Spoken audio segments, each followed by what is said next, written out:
La venganza es un arma.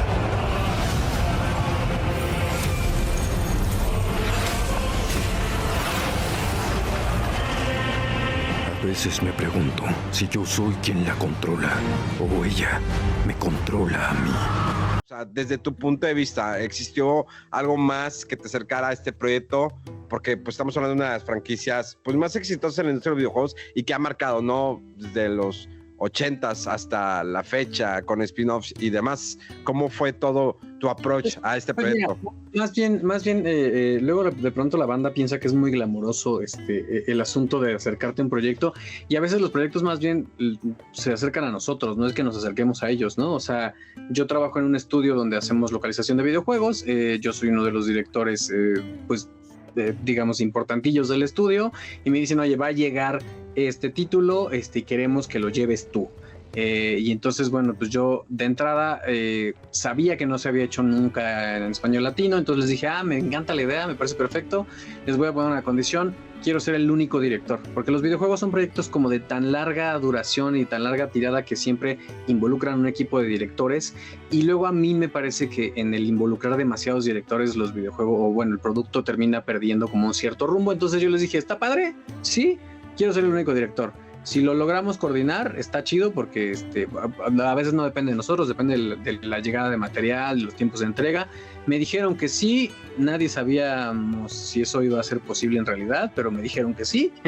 Y de ahí, pues más bien cuando acepté, me cayó el 20 de la responsabilidad que me estaba aventando de pedir eso.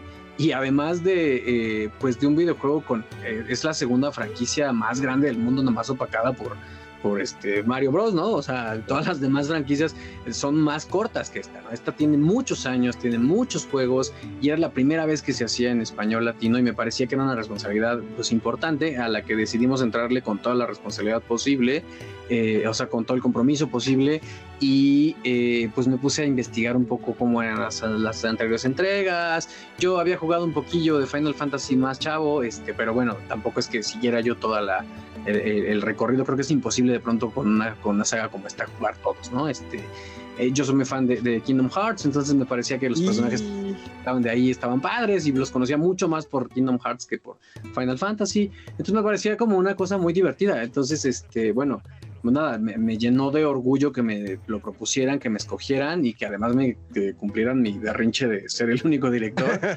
Y luego pues tuve un acercamiento curioso. La verdad es que cuando estaba haciendo la propuesta del casting de los personajes, yo tiendo a no ponerme personajes en los proyectos que dirijo, porque luego es complicado salirte de ahí, ¿no?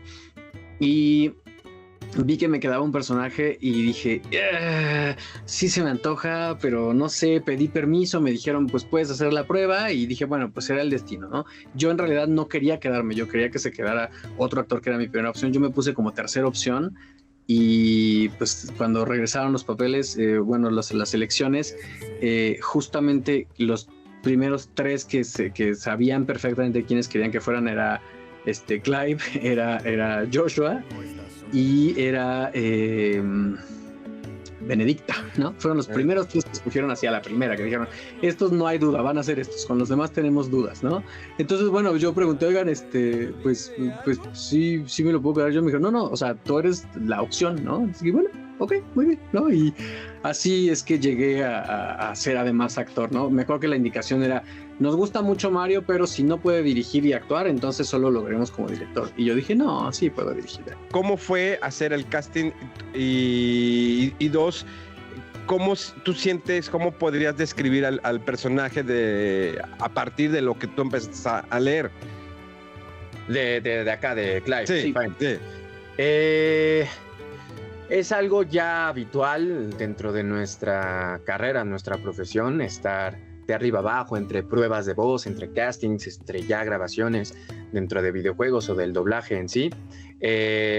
La verdad es que fue normal para mí, ¿no? El hecho de que me llamaran, oye, tienes una prueba de voz. Siempre agradezco mucho las oportunidades de que quieran que sea parte del equipo de trabajo, y doy lo mejor de mí para ello, porque también es emocionante que te inviten a pruebas de voz y que digas, órale, va, quiero quedarme en este proyecto, quiero seguir expandiendo y quiero seguir desarrollando. Fue algo totalmente natural, normal en mí, digo, pues es habitual, es mi día a día.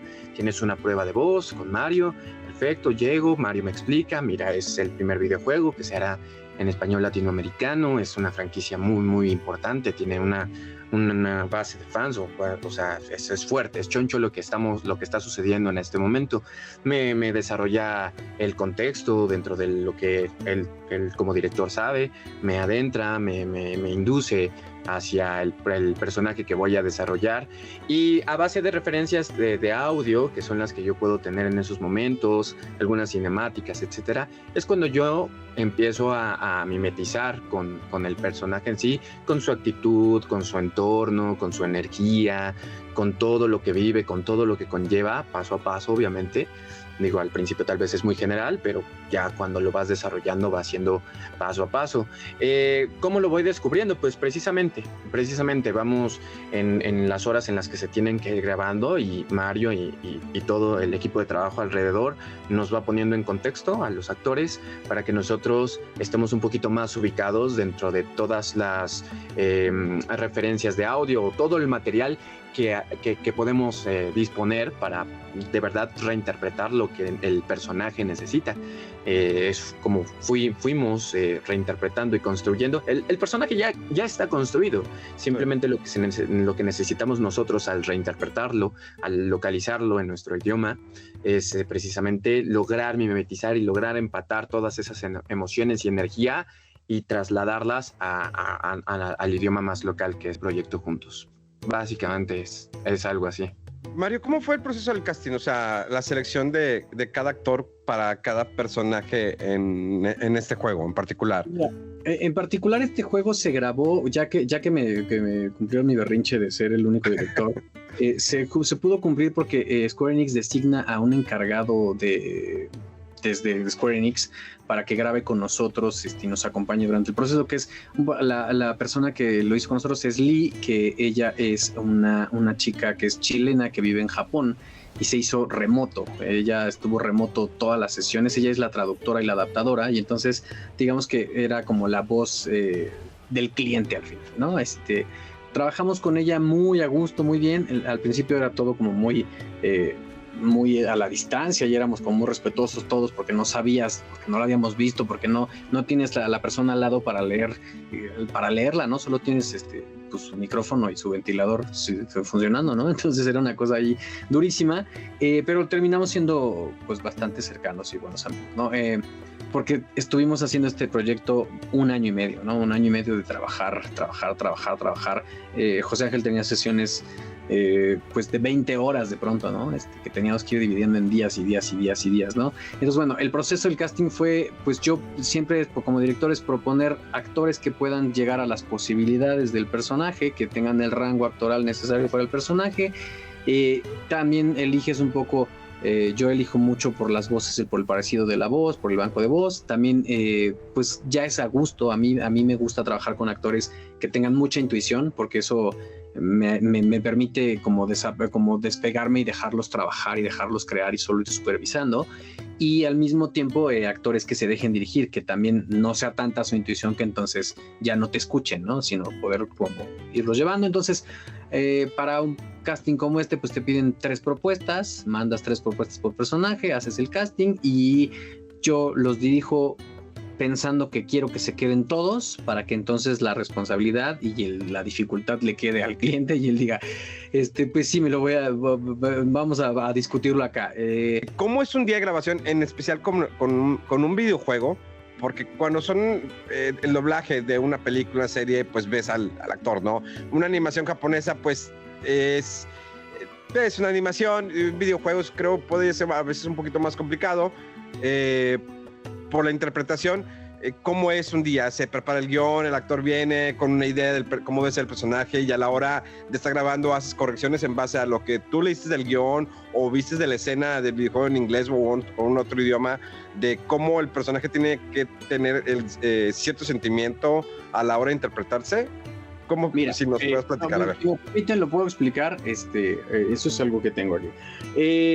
Los videojuegos, a diferencia del doblaje, vamos a sentarlo para que toda la gente que lo vea esto lo entienda. El doblaje se hace viendo la pantalla y ves un actor, y se llama doblaje porque doblas lo que hace, replicas lo que hace. Eso se llama doblaje. Entonces replicas si está enojado, si está contento, si está triste, si gritas, si llora. Ahí tienes una referencia muy clara de hasta dónde sí y hasta dónde no. De pronto gritas demasiado y no se ve que funcione, no casa, ¿no? O gritas muy poquito y entonces dices, no, necesito más emoción. Los videojuegos no se graban contra la imagen casi nunca. De hecho, básicamente es bien poquito los videojuegos que se graban contra la cinemática, por una sencilla razón. Los videojuegos, a diferencia de las series o las películas, no son un producto terminado. Se van animando al mismo tiempo que se están haciendo las voces para los diferentes idiomas donde se va a localizar, y entonces rara vez tienes productos terminados a los que animar directamente, ¿no? Entonces lo que se graba es contra el audio. Y bueno, pues el audio es básicamente, dependiendo en qué parte del juego esté la línea que vas a decir, se graba en diferentes restricciones. Se puede grabar así, wild, y pues ahí donde caiga, porque no importa, se usa en un mapa, bueno, pues no tienes un tiempo que te vaya comiendo. Se usa en una explicación, bueno, pues la explicación puede durar todo el tiempo que sea. Pero cuando es una escena cinemática y no la tienes, ¿cómo lo grabas? Bueno, pues copiando el largo, las pausas, las duraciones de las líneas de audio, ¿no? Entonces, eso es un proceso muy complicado que requiere como cierta onda. Entonces, ojalá tuviéramos los libretos completos de así, ¿no? Como es una sesión de grabación, yo le hablo a José Ángel y le digo, vente, y él ve en un libreto una serie de líneas, una tras otra de él. No sabe a qué le está respondiendo y no sabe qué le van a responder. A veces sí tenemos la posibilidad de verlas interlineadas y ver más o menos a dónde va, y ahí nos ayuda mucho, pues de pronto sí tener ese material, o tener, por ejemplo, a Ali, que la teníamos, que nos decía, es que aquí le está contestando esto, pero un montón de veces no pasa. Un montón de veces es, pues más bien, la intuición de ir siguiendo el juego y decir, claro, esta discusión ya la había tenido este personaje, entonces lo que está pasando es esto y esto y esto, y ir un poco armando este rompecabezas que incluso por cosas de confidencialidad ni siquiera te lo pueden mandar completo, ¿no? O sea, dirigir videojuegos y actuar videojuegos es un poco, pues, jugar a la imaginación y tratar de construir un personaje que sea lo más sólido posible, y entonces jugar a algo que en teatro le decimos que es el sí mágico, que es yo soy yo, pero si fuera yo, ¿cómo sería? Por ejemplo, Clive es testigo del asesinato de su familia y esclavizado como soldado en una guerra que él nunca eligió, así como Joshua representa lo que queda de luz en un mundo dominado por la oscuridad de la guerra y la desesperanza. ¿Cómo podrían describir sus personajes? Y a finalizar, ¿cómo fue ya la experiencia? Si la pueden decir en pocas palabras, no tanto por el tiempo, sino como que pueden expresar cómo fue la experiencia de este mundo mágico de Final Fantasy, estar involucrados en el doblaje. Describir a mi personaje. Algo que me gustaría mencionar, que no suele llegar a pasar, es que no estamos del todo obligados a consumir nuestro propio contenido una vez grabado, etcétera, etcétera. Pero cuando me hacen este tipo de preguntas sobre conocer más a mi personaje y todo, como te los decía, hacemos tantas cosas durante muchas semanas, durante mucho tiempo, que es difícil lograr recordar, si no es memorable o como pueda decirse de una forma más mejor por decir, ¿qué es lo que te acuerdas o cómo construiste al personaje? Bueno, pues para mí, pues mira, la verdad es que Joshua es un personaje particular para la saga del videojuego, porque representa todo lo que quisieran que fuera los demás y termina siendo lo que él puede ser. Y eso me parece que es una gran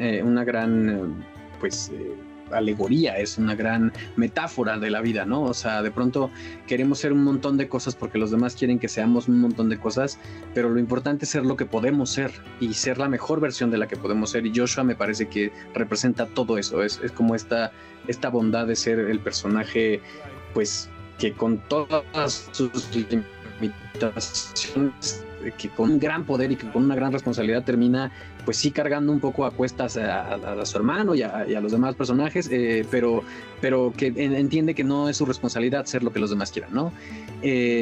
Eso me lo sé muy bien, pues porque lo dije. La segunda parte creo que... Eres libro de Clive también, ¿eh? O sea, seguro te lo sabes.